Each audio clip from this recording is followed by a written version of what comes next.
What if the universe isn't random, but running on hidden code? Long before science, mystics discovered laws, not laws written by man, but woven into reality itself.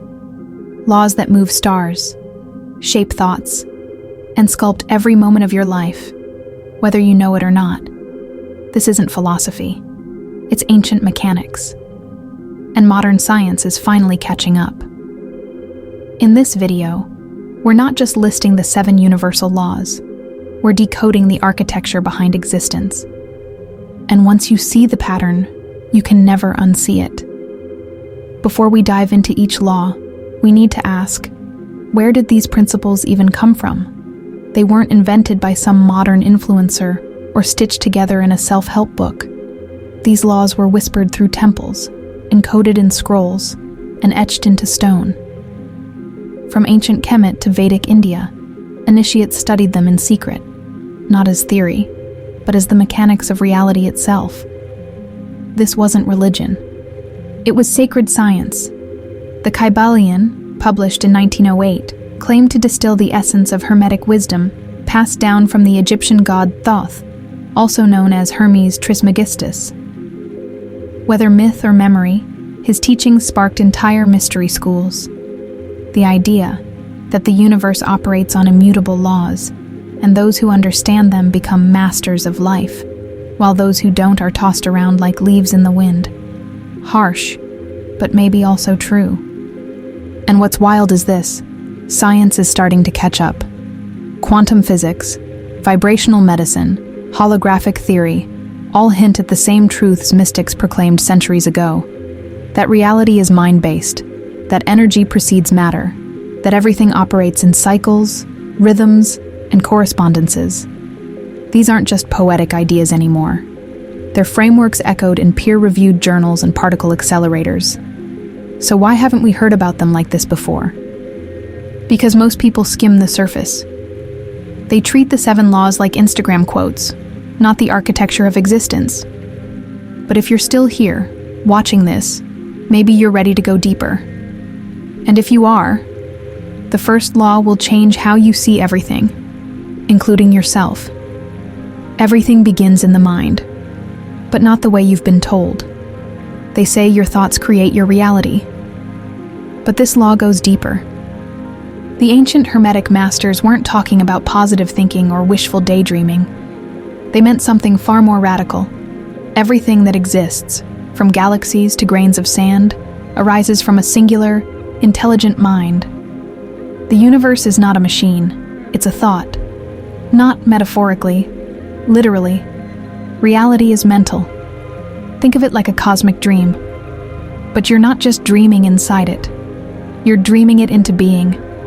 Every structure in the universe, from the spiral of a seashell to the orbit of planets, follows patterns that resemble thoughts taking form, intent, organizing chaos. This isn't just mysticism. Quantum physics now dances on the edge of this idea, that consciousness might be the fabric, not just a byproduct, of the cosmos. If the universe is mental, then your mind is not isolated. You're connected to that original field of thought, like a spark within the infinite flame. Your beliefs, perceptions, even your self-concept, act as filters through which the universal mind expresses itself. In other words, you're not just thinking, you are being thought. And what you align your awareness with takes shape. Every new idea is a doorway through which reality shifts. But here's the twist. This law doesn't just empower you, it humbles you. It asks, what kind of thoughts are you feeding the universe? What mental patterns are you making real by focusing on them? Mentalism means that to change the outer world, you must first master the inner blueprint. That's why this law stands first, not just in the list, but in power. Because before vibration, before action, before even time, there was mind. As above, so below, as within, so without. You've heard the phrase, maybe on a poster, a meme, or a book cover. But this isn't poetic fluff. It's a spiritual algorithm. The ancients weren't just making metaphors, they were mapping reality. This principle is the bridge between the invisible and the visible, between your inner world and your outer life. Every thought, emotion, and belief is mirrored somewhere in your experience. Life doesn't happen to you. It happens from you. Imagine walking through a hall of mirrors, but instead of showing your face, each mirror reflects a different layer of your inner world. Your fears, your wounds, your hopes, your desires. Most people try to smash the mirrors, rearrange them, blame them. But the wise know, you don't fix the reflection, you shift the source. That's the principle of correspondence in action, not philosophy, but functional magic. Modern science is starting to echo this ancient insight. Epigenetics reveals how internal states like stress or peace can literally switch genes on or off, reshaping your biology. Psychologists observe how unresolved trauma distorts perception, creating recurring patterns in relationships, careers, even illnesses. In short, your internal blueprint becomes your external architecture. You don't attract what you want. You attract what corresponds to your energetic signature. So here's the deeper question. If your life is a mirror, what is it trying to show you? What keeps repeating? Not because you're cursed, but because something within you is asking to be seen, healed, transformed. The law of correspondence is not a punishment. It's a map, one that shows you where your freedom lives, if you're willing to look. But there's something even more mysterious about this principle. Correspondence doesn't just occur between your thoughts and your life, your inner world and your outer reality. It echoes between worlds, between planes of existence. Just as a divine intelligence may have conceived this universe, you too mirror that creative force. The same laws that govern the macrocosm also govern the microcosm. You are not a passive byproduct of a greater system. You are a fractal of it. The creative logic that built galaxies is the same logic that shapes your personal reality. To understand God is to understand your own power to create. Nothing rests. Everything moves. Everything vibrates. It sounds poetic, until you realize it's also the foundation of both ancient wisdom and modern quantum mechanics. What the mystics once felt in silence, science is now proving under the microscope. The universe is not made of matter. It's made of motion, of frequency, of vibration. Every atom, every thought, every heartbeat emits a frequency. And that frequency doesn't just exist, it interacts. You're not just observing the world, you're vibrating into it. When ancient initiates chanted sacred syllables or built temples aligned with cosmic harmonics, they weren't performing rituals for show. They were tuning reality, tapping into the primal rhythm of existence to shift their consciousness and the outcomes around them. But here's what most people miss. Vibration isn't just about sound or music. It's emotional. It's spiritual. It's physiological. The way you breathe, the way you walk into a room, the way you feel when no one is watching, that's all frequency. Your anxiety has a tone. So does your peace. So does your purpose. And each sends out a signal that shapes what comes back. And here's where it gets even more powerful. You don't have to be enlightened to feel vibration. You just have to remember. Think about someone whose energy made you tense, even when they were smiling. Or a moment in nature where your mind fell silent, and your heart seemed to pulse with something greater. That wasn't imagination. That was resonance. That was the law of vibration speaking in a language older than words. In its simplest truth, this law says, you are not just living in the universe, you are tuning it. Every thought, every emotion, every breath is a setting on the dial. And when you change your vibration, you don't just change your mood. You change your magnetic field. You change your point of attraction. You change the version of reality that responds to you. Everything is dual. Everything contains its opposite. And not just metaphorically, literally. This law reveals a truth that most people resist. Light and dark are not enemies. They are twins. joy and grief, abundance and scarcity, love and fear. They are not separate forces. They are two ends of the same spectrum, and understanding this is the beginning of true mastery. Ancient initiates didn't just study light, they studied its shadow, because they knew, to command energy, you must hold both poles.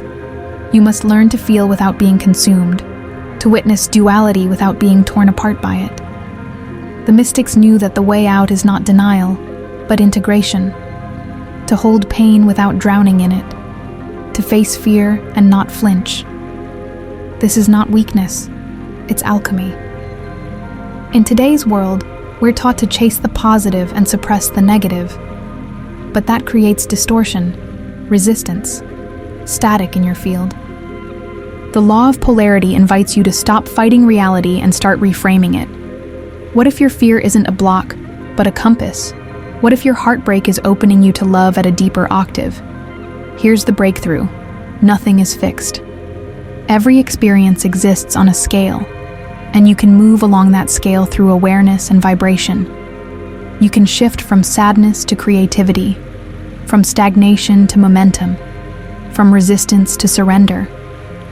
Not by pretending the darkness isn't there, but by transmuting it. That's the true essence of polarity, and the key to wielding it is choosing your position on the spectrum consciously. Because once you realize that hot and cold are just different degrees of temperature, you stop fearing the extremes. You start learning how to move between them. And that's when you begin to bend reality with the elegance of a spiritual scientist. But polarity isn't just a force in your emotions. It's the architecture of spiritual evolution itself. The chains that bind most people are forged in duality. Good versus evil, success versus failure, sacred versus profane. These rigid divisions fracture the self and block higher perception. True spiritual awakening begins when you realize that opposites are not enemies, but mirrors. Light doesn't exist without shadow. The divine is not above duality, it expresses itself through it. The law of polarity reveals that liberation isn't about escaping contrast, but transcending the illusion that one side is more spiritual than the other. When you dissolve judgment, you dissolve separation, and only then can you access the unified field where creation truly begins. Everything in this universe moves in cycles. Inhale and exhale, tides rising and falling, seasons shifting, planets orbiting, hearts beating. The principle of rhythm is the cosmic pendulum, the eternal swing between expansion and contraction, life and death, rise and fall. What most people mistake as chaos is actually rhythm misunderstood. When you're up, the descent seems like failure. When you're down, the rise feels impossible.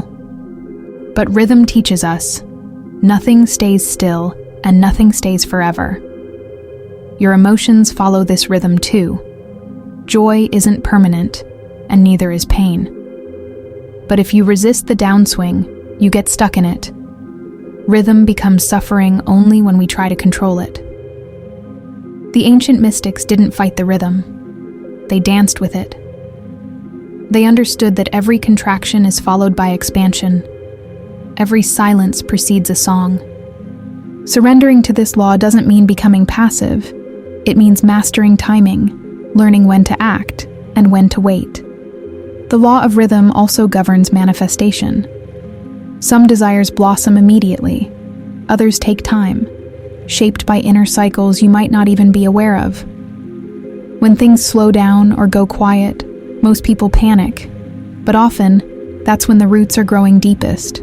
Knowing this law changes everything. You stop forcing and start flowing. You stop fearing the night because you remember, the sun always returns. And there's something even more profound. When you master inner rhythm, you begin to move in harmony with the larger rhythm of the cosmos. Your breath syncs with creation itself. Your timing becomes uncanny. You speak, and the right people appear.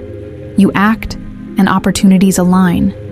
It's not luck, it's entrainment. Rhythm isn't just movement, it's alignment with divine timing. And now that you see the rhythm, How will you dance?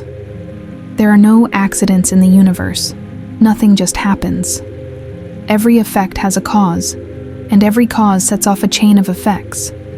This is the invisible architecture behind your entire life. The thoughts you think, the emotions you feel, the choices you make. They're all causes echoing through time. And what you're living now, it's not random. It's the harvest of yesterday's vibrations. Most people live on the level of effects. They react to their reality, complain about circumstances, wait for change. But Hermetic wisdom teaches, if you want to become a true creator, you must rise to the level of cause. You must stop waiting for the world to shift, and instead become the force that shifts it. This doesn't mean micromanaging reality. It means understanding the source code. Everything you say, think, feel, and believe sends a signal, and that signal returns. Modern science is catching on. Neuroscience shows how repeated thoughts carve neural pathways, literally changing your brain. Epigenetics reveals how environment and mindset can activate or deactivate genes. Even quantum physics suggests the observer, you, affects the outcome. This is not superstition, it's mechanics, and you're not a victim of it. You're a participant. Whether conscious or not, you are always creating causes. The real shift happens when you become deliberate. When your thoughts are chosen, not recycled. When your words are spells of intention, not echoes of fear. When your actions carry alignment instead of avoidance. This is how masters move, not reacting to life, but radiating it forward. And once you anchor in this awareness, you begin to live not by chance, but by design. This isn't about man or woman. It's about the dual creative forces that shape everything. The Hermetic law of gender tells us that within all things, there is both a masculine and feminine principle. Energy that projects and energy that receives, force and flow, logic and intuition. The cosmos itself was birthed from this dance, and so were you. Every idea begins as a spark, masculine, but it must be held, nourished, and brought into form, feminine. Your conscious mind might generate the thought, but it's your subconscious that gestates it into reality. That's why manifestation without embodiment fails. It's like planting a seed and never watering it. Creation demands both polarities working in harmony, not just ambition, but surrender. Not just structure, but mystery. We see this principle everywhere. In nature, in science, in the body, in myth. The sun and the moon, the left and right brain, Shiva and Shakti, yin and yang. It's encoded into the very structure of reality, not as opposition, but as integration. Harmony isn't balance between two forces. It's the dance of two forces becoming one. And here's where it gets personal. When you deny one of these forces within yourself, you limit your ability to create. If you only push, you burn out. If you only receive, you drift. But when you learn to lead and listen, to act and allow, you become whole. And from wholeness, reality responds. And just like the law of polarity shows that everything has its opposite, light and dark, love and fear, expansion and contraction, the law of gender reveals that these opposites aren't at war. They are lovers in the act of creation. Masculine and feminine energies are not just ends of a spectrum. They are the dynamic process between the poles. One defines, the other refines. One initiates, the other incubates.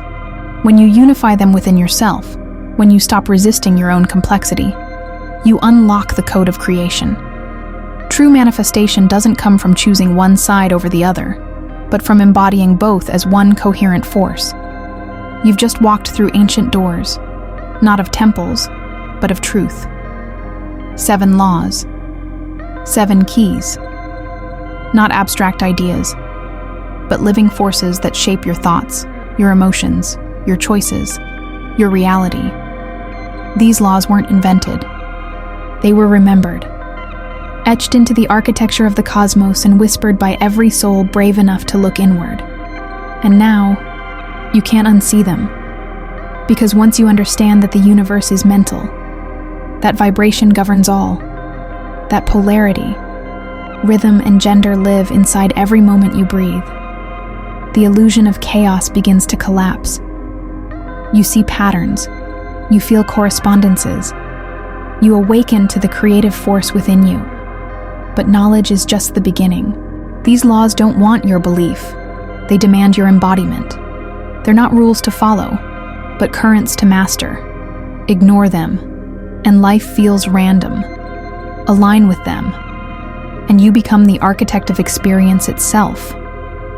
So the real question is, will you keep playing by borrowed scripts, or will you rise to write your own? If this message resonated deeply, if something ancient inside you stirred, don't let it fade. Like, comment, share, and subscribe to stay connected with this growing field of awakened minds. And remember, the universe responds not to what you want, but to what you are. See you in the next one, where we go even deeper.